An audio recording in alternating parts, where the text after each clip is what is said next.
Antarctica, the world's greatest freezer, is melting. Trillions of gallons are draining into the oceans. Sea levels are rising. It's happened before, and it's happening again right now. It's not a question of will sea level rise a large amount. It's only a question of how fast that will occur. How will humans fight back before our cities are inundated? Holding off the sea would be the major employer of the world by 2100. Massive levees to defend our coastlines. Floating towns and cities. Vast dams connecting continents. It's our greatest challenge yet, Earth underwater.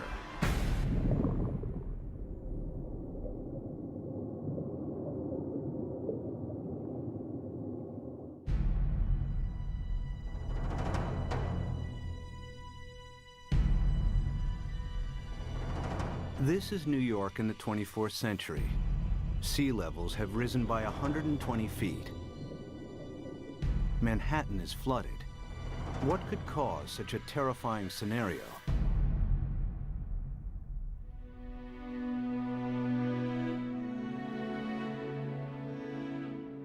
The answer lies here, in Antarctica, where vast amounts of frozen water are locked up in ice.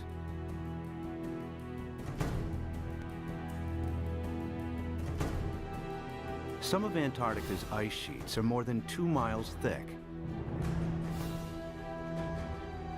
If melted, this ice would dramatically raise sea levels.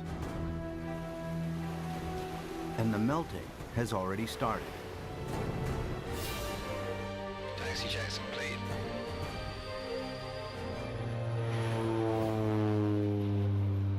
Scientists want to know how much frozen water the continent actually holds, and how much global sea levels will rise if it all melted.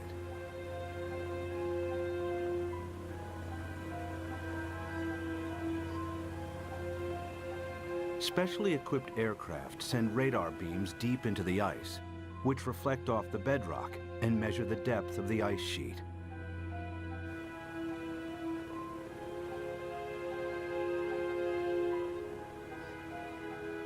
After hundreds of flights, they calculate that Antarctica contains over 90% of the world's ice. Together with Greenland, it's enough to raise global sea levels by an astonishing 230 feet. This is what North America would look like if all of the planet's ice melted. Europe would also shrink. London's Tower Bridge would become a solemn monument in the sea. Berlin would be flooded, as would Paris. But how likely is such a scenario? Is sea level rise reality or myth?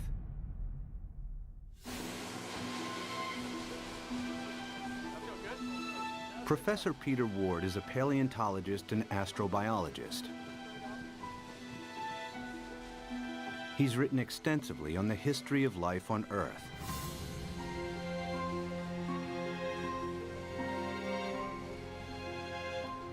Today, Ward wants to know what would happen to our planet if sea levels rise foot by foot. Somebody give me a zip here. The journey begins in the Florida Keys, a chain of islands south of Miami.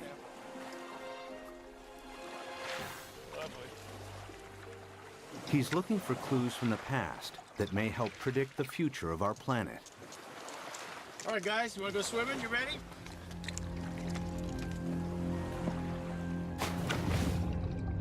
Just a few feet below sea level are banks of coral that have been at this location for over 4,000 years.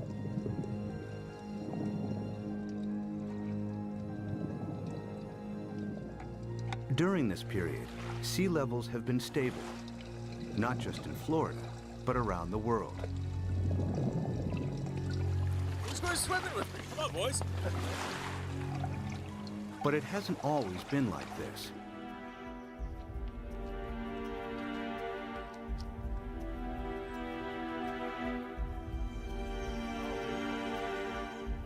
A few hundred yards from shore, Peter visits an abandoned quarry that reveals startling evidence from the past. Oh yeah, beauty. Nice. Look at this dude. Sitting right in growth position, grew straight up. Very nice. I came here at a very young 23 years of age. Our professor brought us to this quarry and said, this is a perfect reef, and it is. Look at this big coral sitting right in place. This is how corals grow straight up. And not very far offshore from us, we have these same corals living in place. And these things have to live in at least 10 feet of water. So we're sitting here. There's not been any volcanism. Nothing has lifted Florida up. How could you get this coral this high up in the air now, unless you had sea level, at least another 10 feet above this? It was the first indication to me that sea level, which I knew had gone down and come up, but I had never thought that it could be higher than it is now. If history repeats itself, our coastal cities would be inundated. Sea level rise is not a myth. It could happen again, just as it's happened before.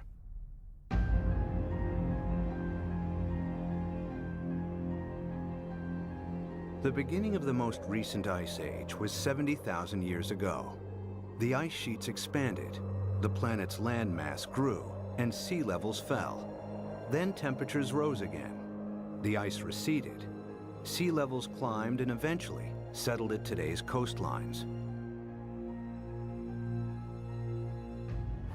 But global temperatures are on the rise again. This time from humans burning huge amounts of fossil fuels. They produce CO2 and other greenhouse gases that heat up our atmosphere. Whenever global temperatures rise, sea levels follow. We have emitted so much carbon dioxide that the amount of carbon dioxide in our atmosphere has increased by about 1/3 in the last 100 years, and it is now higher than any time since at least 1 million years. We expect about 3, 4, even 5 degrees centigrade warming in this century. The warmer it gets, the faster the sea level rises. That means sea level rise will get faster and faster as we heat up the planet more. Of course, predicting future sea level rise is difficult, as the planet has never before experienced the dramatic increase in CO2 of the last 100 years.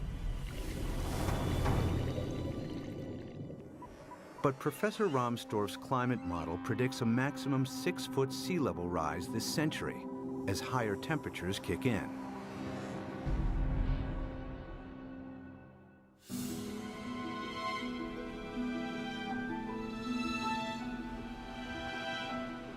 One city that would face inundation this century is Miami, Florida. Just a few feet above sea level, it has virtually no defenses against a rising ocean.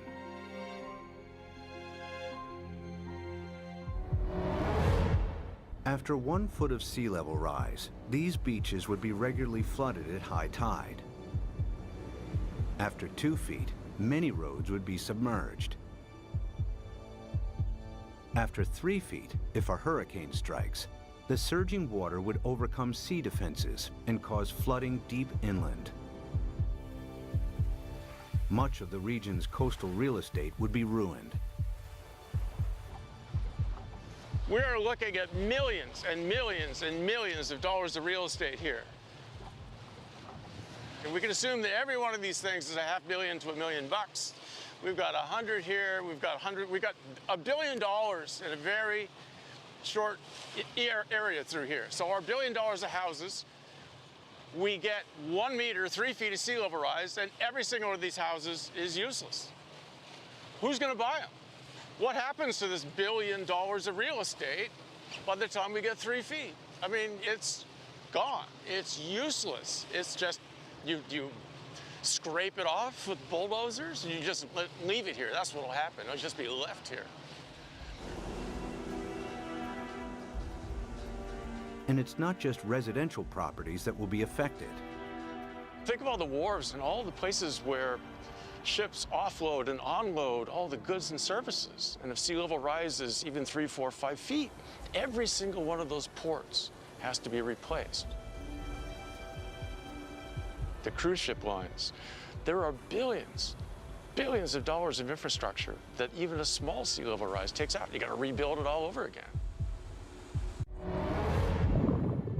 After 4 feet of sea level rise, electricity supplies would be affected as coastal power plants are flooded.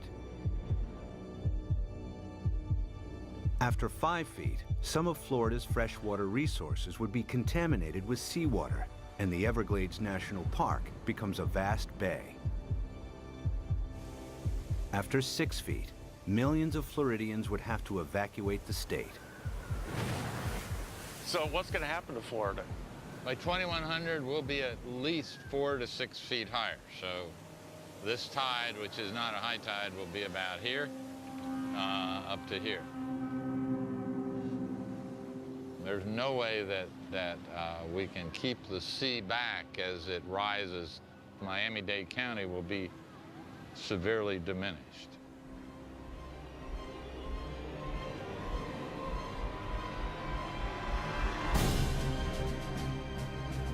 By 2100, after 6 feet of sea level rise, Miami would look like this. There's no way to prepare for this. You can't put levees around the kind of sea level rises we're in for. We're a city that's only a little over 100 years old. We became a town, an incorporated town in 1896, so we're not that old. But we may not make it for the next 100 years. The only way to prevent Miami from flooding would be to construct a vastly expensive system of levees surrounding the city.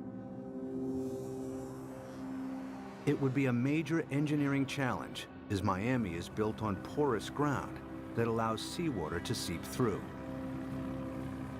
Alternatively, if Miami was flooded, the city would eventually have to be abandoned. There are cities you can save and cities that you can't save.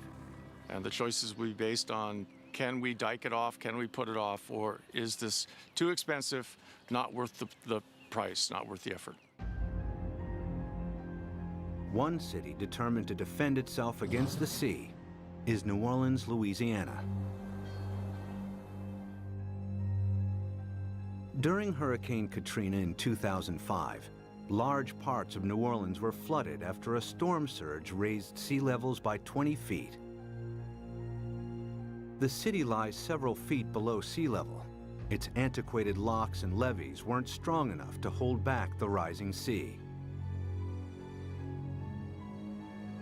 As the storm pushed the Gulf's surging waters into Lake Borgne and onwards into the city's canals, New Orleans' sea defenses broke in 50 places.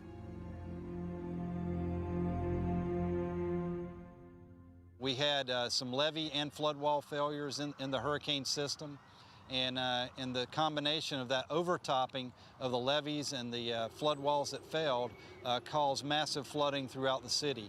About 80% of the city of New Orleans was flooded following Hurricane Katrina.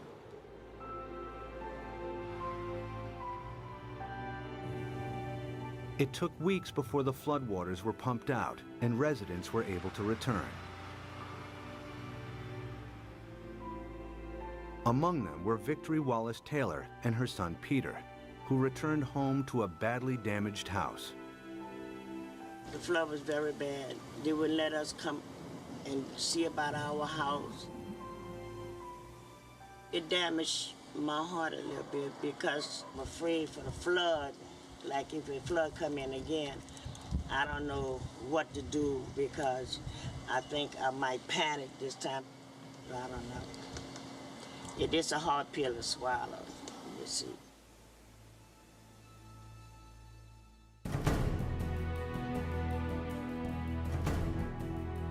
To prevent New Orleans from flooding again, the U.S. government is investing billions of dollars in the city's sea defenses. Along the riverbanks, the U.S. Army Corps of Engineers is strengthening New Orleans' levees and locks. Their work here provides future insight into the kinds of construction that may be needed to protect coastal cities around the world against rising sea levels. We learned a lot of key lessons, and some of the key lessons learned were incorporated into the designs for the Greater New Orleans Hurricane Storm Damage Risk Reduction System. And that system is a series of many different aspects. It has flood walls, it has pump stations, it has levees. There's the series that we call the multiple lines of defense. New Orleans defense takes a unique approach against the rising water by confronting the enemy itself. The flood surge that broke its sea defenses approached the city from Lake Borgne, a lagoon east of New Orleans. It's here where the U.S. Army Corps of Engineers is focusing its efforts. What we've done now is we've moved the defense of the city out. We're about 12 miles from downtown, about 8 miles away from the 9th Ward, which is flooded. What we've done is we moved the protection from downtown, the heart of the city, left it in there, improved it. We've moved all the way out here, 8 miles out to the edge of Lake Borgne, where we now have this brand new structure which works as a primary line of defense. New Orleans is made up of the best topsoil from the United States that came down the Mississippi River and built up down here. However, back in graduate school, the whole idea was that the better it is to grow something on, the worse it is to build on. Well, this is the topsoil of the nation down here, so it's the worst possible stuff to build in. What you see behind me is the Hawken. It is a pile-driving crane brought in from Seattle, Washington, across the Pacific Ocean, down to the Panama Canal to New Orleans to build this particular gate and the barge gate. And what we've had to do is go down 60 feet through the newer material down to the old Pleistocene clay, and that is our basis. So the main wall itself goes down to minus 130 feet, and the batter piles that brace it are down to 190 feet. All tall buildings in New Orleans, the dome, everything is based upon piles. The new seawall also has to allow ships to pass through.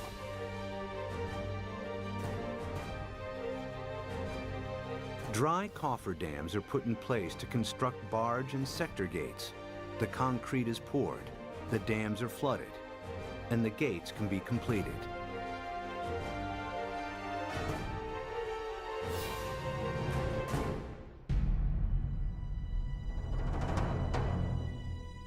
New Orleans' new sea defenses are costing the taxpayer a hefty $15 billion.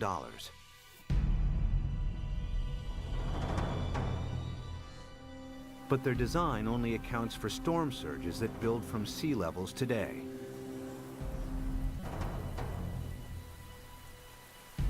If sea levels rise by 6 feet, any storm surge would be higher as well, and the city's sea defenses would have to be heightened at an even greater cost.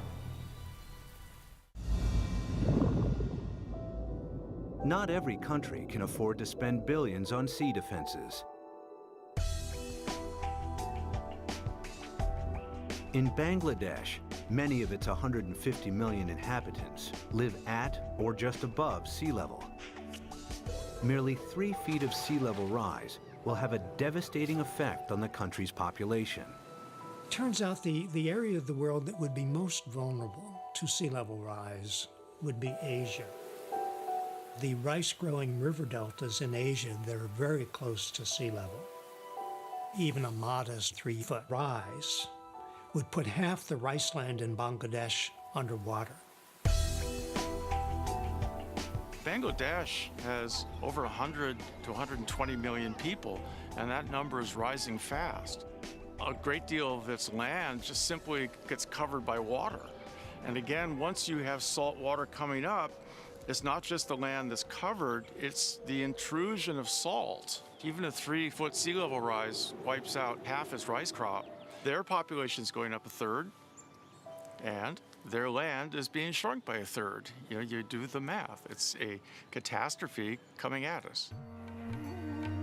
Much of Bangladesh is a vast muddy delta that can't be defended. 6 feet of sea level rise spells disaster. It would displace millions, probably at least a few tens of millions of people. Where are they going to go? India's already built a wall between India and Bangladesh. They're anticipating there are going to be a lot of Bangladeshis starting to move, looking for a place to go, and Bangladesh itself is already one of the most densely populated countries on Earth. And then there are another 18 or 20 rice-growing river deltas in Asia, the Irrawaddy in Burma, the Pearl River Delta in China, and so forth, that would be affected in varying degrees by the rise in sea level. By the end of the century, cities and coastlines around the world will be under siege from the rising tides. Everywhere, people will be building levees and sea defenses to fight back.